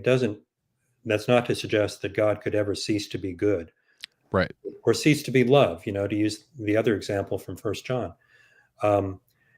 So I think what we're seeing here is that the form in which God's goodness and God's love are expressed is changing as human actions change, and God responds to those human actions. And that's, I think, fully consistent with the essence energies distinction. Kind of like we were talking about just a moment ago with humans participating in God. There's that change that can happen and does happen, it seems like. Okay, right on. Fair enough. All right, Dale, is there anything that you would like to add before we transition into the audience questions? Should start you there, the super chat. So it looks good to go for the Q&A. All right, sounds good, brother. Okay, so with that then being said, G-Yub with the $5, thank you for that, brother. And actually, he donated $10, so in two $5 super chats, so we'll get to his other super chat right after this. But G-Yub's question is this, Dr. Bradshaw: how should we define a, quote, real distinction? Are the essence and energies really distinct from each other? Yeah, well, I have a whole long article about this, which is in the book that we were just mentioning. Yeah. The reason I had to get into it in a lot of detail is that people sometimes do say that the essence energies distinction is a, quote, real distinction, but usually they don't define what they mean by that. And it's not a term that Gregory Palamas or any of the other Greek fathers ever uses. It's a term out of Latin scholasticism. And so if you look back as to where that terminology came from, which is what I do in this article, it comes out of Peter Lombard. The way he describes the Trinity is, this is not a long discussion in him. It's a fairly brief statement, but because he had such a high authority in his work, the sentences was used as the textbook of scholastic theology after that. Anyway, what he says is that each of the persons is the same res, the same thing as the divine essentia, but not the same res, the same thing as each of the other persons.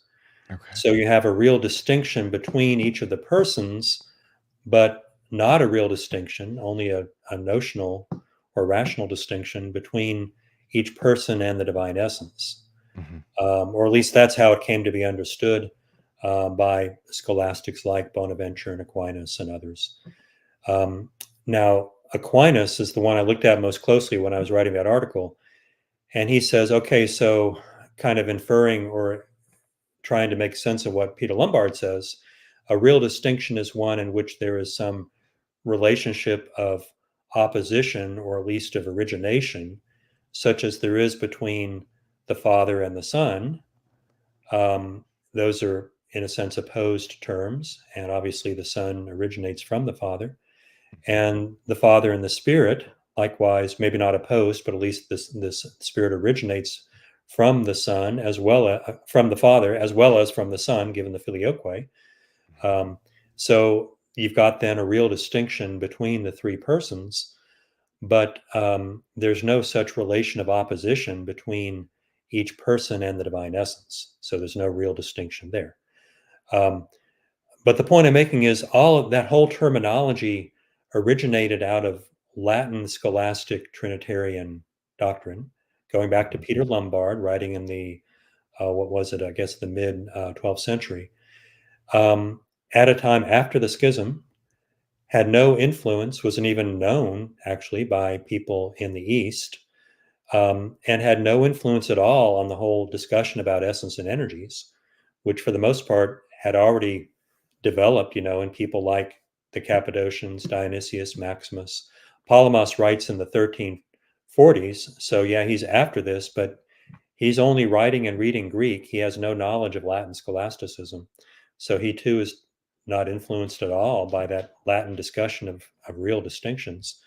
So the distinction between essence and energies is fundamentally the distinction between an agent and the active expression of that agent. And I don't think that is a real distinction, at least the way Aquinas defines the term. There's no relation of, well, maybe I should take it back. There's no relation of opposition. There is a relation of origin. But on the other hand, you're not talking about a distinct hypostasis or persona, because the energies are not hypostases. So I just don't really know what a Latin scholastic would want to say about that. But I also don't care too much, because it's not terminology that any of the Greek fathers ever used. And I don't think it's helpful to try to sort of shoehorn their thought into these Latin scholastic categories. Right. And if you're interested, again, there's an article about that in my book called Essence and Energies, What Kind of Distinction, I think is the name of it.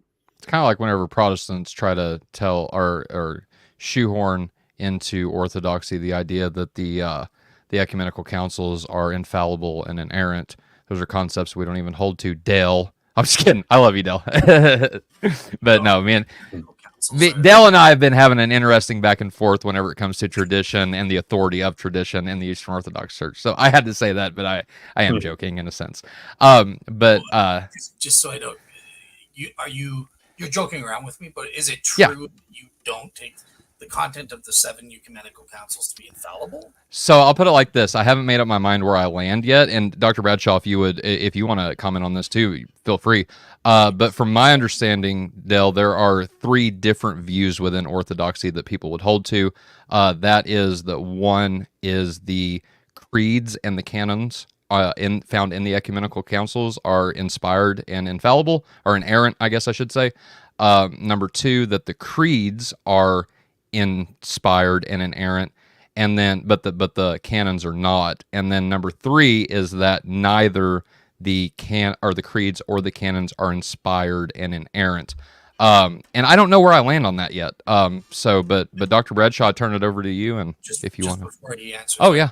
Are you saying these 3 positions are all equally valid, or I don't know, like would your priest say, like, it's up to you, like with young earth creationism, you said like Orthodox people are free to choose which of those positions? Is that not the case with these 3? And I'm sorry, I'm hijacking the show. This is on. No, it's fine. Go ahead, Dr. Bradshaw. Shaking your head. Of the 3 positions you mentioned, the third I would say is not Orthodox. Okay. That's kind of a little more Protestant. This comes from this guy that I was talking about earlier. Okay, fair enough. You see, Tyler, David's on my side. I'm right back at you. Well, So, I'm no expert on the councils, but I mean, we do recite the Nicene Creed every Yeah, Sunday, and you can't become Orthodox without doing so. right. The way There are I've oh, there are so go various ahead. doctrines you have to renounce if you were formerly a Protestant or a Catholic. Yep, So there are a lot of things you do have to believe to be Orthodox. All right. right. Awesome. So here's the other super chat from, again, Giub. So let me, oh, am I frozen? No. Tyler, can you, for some reason, it's not letting me show oh, there it is. Okay, so Giub is asking, how do the Eastern Orthodox understand actus purus as contrasted with the Roman Catholic idea of this, I guess it's doctrine? Is it related to the energies at all? Yeah, first of all, that's not a phrase that they typically use. Hmm. I mean, it doesn't appear in the Church Fathers. It's one that people like Aquinas use because they're getting it from Aristotle. And Aristotle's theology just was not a big influence on the Greek Fathers. They made more use of his logical works and even his physics, but not so much of the metaphysics, or at least Metaphysics Book 12, which has all the discussion of the prime mover. It is true, though, like I was saying earlier, I forget how this came up earlier, but anyway, that they do hold that God is not acted upon. He's not a sort of a passive recipient of action, but usually actus purus in the West would also mean that all of God's potentialities are fully realized. All right, and that's part of what I think Aquinas, among others, would mean by that. And that's not so clear for the Greek fathers. Might depend perhaps on what you mean by potentiality. But um, uh, if to create the world is a power that God has, there's nothing about the being of God that requires him to actualize that capacity. Um, so I think that's I mean, this is where I think there are problems actually in at least in Aquinas, and I wrote about this in my book. That I think the doctrine of actus purus ends up running into real problems when you try to combine it with divine freedom, such as freedom whether to create. But maybe that's getting too far beyond the scope of the question. Anyway, the actus purus is not a term they ever use, but it is true that they do believe God is not a passive agent that's that we simply act upon. Right Thank you on. so much. Yeah, Tyler, you pick the next one. All right. Before I go to a question, let me just comment on this, and this is a correction from earlier. So Dr. Oda did say that his claim was that strong open theism is the only consistent position that affirms future contingencies whenever it comes to libertarian free will. And so I said errantly a while ago that I thought that it was the weak view that he was affirming there, but no, he clarified that and said it was the strong. So apologies, Dr. Oda, and thank you for clarifying that. I am not inerrant, and I don't ever claim to be. So with that being said, He was responding to me at that point. So I'll just say I have a lot of respect for Dr. Rhoda, but I think he's mistaken that that's not the only thing that allows for future open contingencies and stuff like that. I think that Molinism can, right? We just have to define what is the contingency. There's logical, free will allows for logical possibilities or contingency in the future, but metaphysically, our wills that have been actualized, we just choose. We'll always choose that choice, kind of thing. Yeah, so there are other views that also allow for that, but yeah, cool. All right, look, Dale, it's rare that I'm errant like 2 times in a row that quick, so I'm just going to step away and turn the rest of this over to you, and I'm just playing. All right. It's mine now. Yeah, there you go. There you go. Okay, so the next question is from Dr. Rhoda. Why does God have to be, quote, beyond all descriptors a la Pseudo Dionysius? Shouldn't some descriptors, e.g., being, love, literally and superlatively, apply to the divine essence? Yeah, well, they do. Being beyond something does not mean that God is not literally that thing. God is being, but God is also beyond being because he's the source of being. And the being that he has is radically different from any being that anything else has.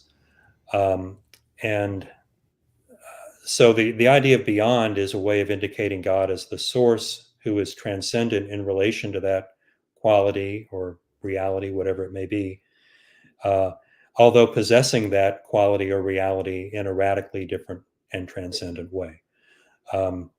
Dionysius, for what it's worth, uses the Platonic metaphor of image and original, that the being, the goodness, the wisdom, etc., the creatures have are images of what is present in God as a higher reality. And if you think of the relationship between an image and the original that it's an image of, they're simply radically different. You know, if you take a picture of me, and you could hold the picture up and point to it and say, well, that's Bradshaw right there. And that would be a true statement. That would be a literally true statement. But it's true in a very different way than when you point to me and say, oh, no, that's Bradshaw. And I am Bradshaw in a radically different way, obviously, than my picture is. And the picture derives its being Bradshaw from me and not vice versa. Okay, so that's the image and the original. And that's the metaphor that Dionysius uses as kind of as a Platonist, which I think he is at this point, to understand the relationship between these qualities as they're present in God and as they come to be present in creatures. Right. Thank you so much for that, Dr. Bradshaw. Dale, your turn to pick a question. Yeah, so I am going to pick our good old buddy Hudson TD 777. So he or she asks, God is told to be in heaven throughout the Old and New Testament scripture. So he's in heaven. Would it not follow that God would be in creation in time? Because God created heaven in Genesis 1:1 too. So yeah. Well, I do think that God is in creation and in time, as we've discussed. Time is his own activity. So far as God creating heaven in Genesis 1:1, I think that's a matter of interpretation. In the beginning, God created the heaven and the earth was without form and void, and darkness was upon the face of the deep. You can take that first phrase, in the beginning, God created the heaven and the earth, as simply a way of summarizing and introducing everything that's going to follow, because there's no then distinct reference to God creating heaven. What seems to be the first creative act is, and God said, let there be light. And of course, the creation of the sun and the moon and the stars, I believe, is on the fourth day, right? So it seems like the way the creation unfolds in Genesis 1, at least what we would call the heaven, comes at a later stage. But at least that's how I would read it. But I think there are different ways of reading that chapter. You know, obviously it's very mysterious. So anyway, but I kind of agree with the conclusion, but not the reasoning that leads to the conclusion. Yeah. Thank you so much. Yeah, just a comment on that, right? God is everywhere. This is what our creeds and what we recite during the divine liturgy. Like every divine liturgy is that God fills all and in all, right? And so yes, he is in heaven and on earth and everywhere, right? So okay. And to your point too, Dr. Bradshaw, I always took Genesis 1 to mean like space, like what we would consider space, like the planets, stars, things like that, and then specifically on day 4, the sun, moon, different aspects like that. But that's what I considered the heavens. And now what Paul's talking about, and I think 2 Corinthians, the third heaven, that might be an interesting conversation if that's part of creation or not. But regardless, that's how I interpreted Genesis 1 anyway. But all right, fair enough. So we've got 2 questions left, and we've already touched on this one. So if you wouldn't mind saying whatever you want to about it, if you'd rather summarize on this, that'd be cool too. But Amy asks, so is time and energy that God shares with us? Yeah. We're temporal beings, right? We live in time, through time, we experience time. There's a difference from some of the other energies because God also shares with us goodness and beauty and wisdom and power, but the way we share in those is largely up to us, right? We can choose not to be good, but we can't choose not to be temporal. That's a package deal. And as long as we're the creatures that we are, then we necessarily share in time. All right. Dale, last question is for you, brother. Or not for you, but Last but not least, all right. last but not the last shall be first, right?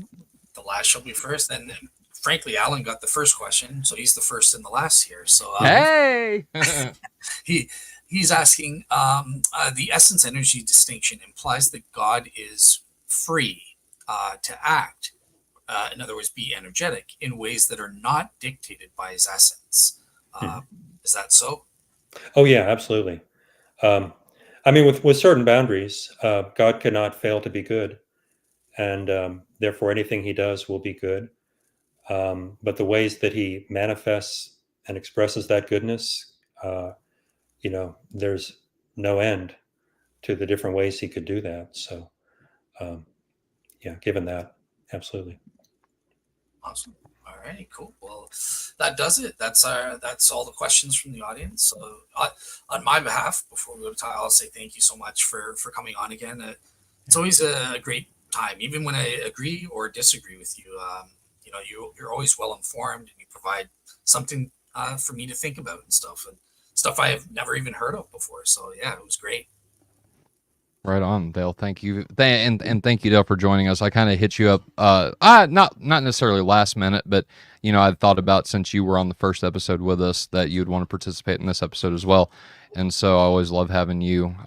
You're teaching me philosophy as well, and so to have both people that influence me on here, I am literally in the created heaven right now. And so, but I know, Dr. Bradshaw, I do appreciate you coming on, and I do want to give you some time to plug. I know now, I don't know when the video that I had mentioned earlier, you did another interview, and that was the only interview I saw with you on specifically this topic. I forget who it was with off the top of my head right now, but you had mentioned in that interview that you were currently, or maybe it's already past that, but writing a book, a small little pamphlet, or not pamphlet, but I think it was, you said that 30,000 words was the max on it for Cambridge.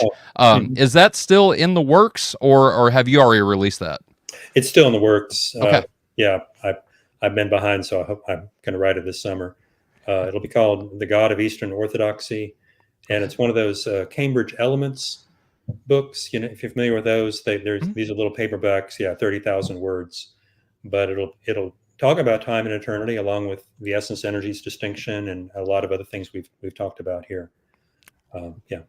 All right. Is there anything else that you are currently working on, book-wise, article-wise, and then also, like I said, your main place that you interact and publish, is that on academia, or are there other websites that people can find you if they want more from you? Yeah, that's the main one. I try to post things there that I'm permitted to post, by copyright restrictions. Sure. Well, for what it's worth, I did just finish an article called An Eastern Orthodox Approach to Divine Simplicity for one of these 5 views type volumes, where you have 5 different people writing from 5 different points of view, and then they debate with each other. So there's going to be a Thomist and a Scotist and an Anselmian, and then someone who doesn't believe in divine simplicity at all, and then me. So whenever we all write our different rebuttals and so forth, I think that could make a really interesting book. But that'll, it'll be coming out probably another year or two when that's all done.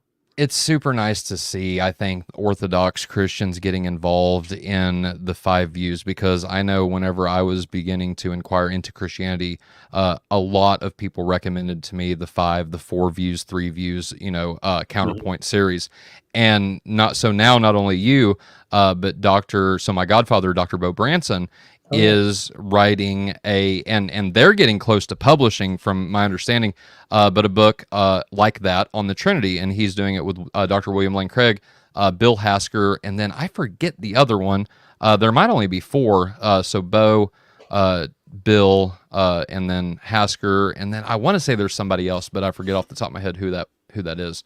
But anyway, I say that to say it's really nice to see Orthodox Christians getting recognized and being asked to participate in those types of books. I think that just a tell that Orthodoxy is starting to become something in America, and that's always good news in my opinion. Not just saying that as a convert, but mainly saying that as a convert. I like that Orthodoxy is growing in America, and people from our camp are starting to get recognized. And so, congratulations, first of all, and thank you for doing that. Mm-hmm. Sure, and I couldn't agree more about. I'm glad to hear about that book about the Trinity. Mm-hmm. I think it's, for one thing, the works of the Greek fathers are a lot more accessible now than they were even 20 or 30 years ago. There are just more translations out there, and with the internet, things are a lot easier to find.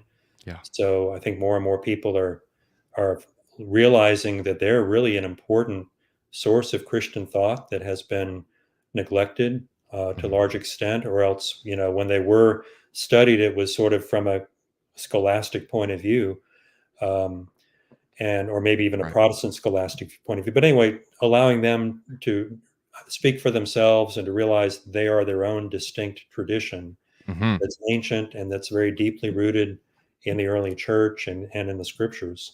I think the more people realize that, the more they're going to be an important voice at the table. Absolutely. Absolutely. All right. With that being said, then, just for our audience, for those that are interested in what is coming up on Faith Unaltered, we, like I mentioned earlier in this episode, that we do have an interview with Dr. Nathan Jacobs, who is an Orthodox. He has turned from academic to filmmaker now, but is still participating in writing articles for Substack. And which is where I found him, Dr. Branson recommended him to me reading, and that was the first article that I read, was the one that I brought up in this episode, Why Would God Make the Damned? And so he's going to be on the podcast, or on this show, Friday, June the 7th, and that's at 11 a.m. And then after that, on June the 14th at 7 p.m., we are going to have a friend that watches this channel fairly regularly, going to be coming on and giving his testimony about why he converted from Protestant to Orthodoxy. That, and then we've got the big show coming up next week that Dell has so graciously put together. We have Dr. Shabir Ali coming on from Let the Quran Speak. For those who are my Protestant friends that are watching, and probably even Eastern Orthodox, have seen Dr. James White debate Shabir. Shabir's participated in a lot of debates, like on the Trinity, specifically on the Christian God. Does the Muslim God exist? Is there a difference? Dr. Shabir has done a lot on those topics and is pretty well known, to my understanding. And so we recently released an episode with Dale discussing the Quran's claims about the crucifixion, specifically found in Surah 4, 157, and in that context. And so Shabir is going to come on and discuss that, as well as have an informal discussion about the Trinity. I'm sure the logical problem is going to be raised whenever it comes to that. And so Dane, our co-host Dane Von Ace from Three Crowns, is going to be talking with Shabir about the Trinity. And then after that, just the episodes in June. I know that because this interview got moved to today, we are going to have an open mic tomorrow night at 7 p.m. Eastern time, and so I'll get that set up. I know you're not seeing that on the YouTube channel right now because I haven't made it yet, but I will after this. And so join us for our open mic. That means anybody that is interested can come on and participate in a discussion about anything y'all want to talk about.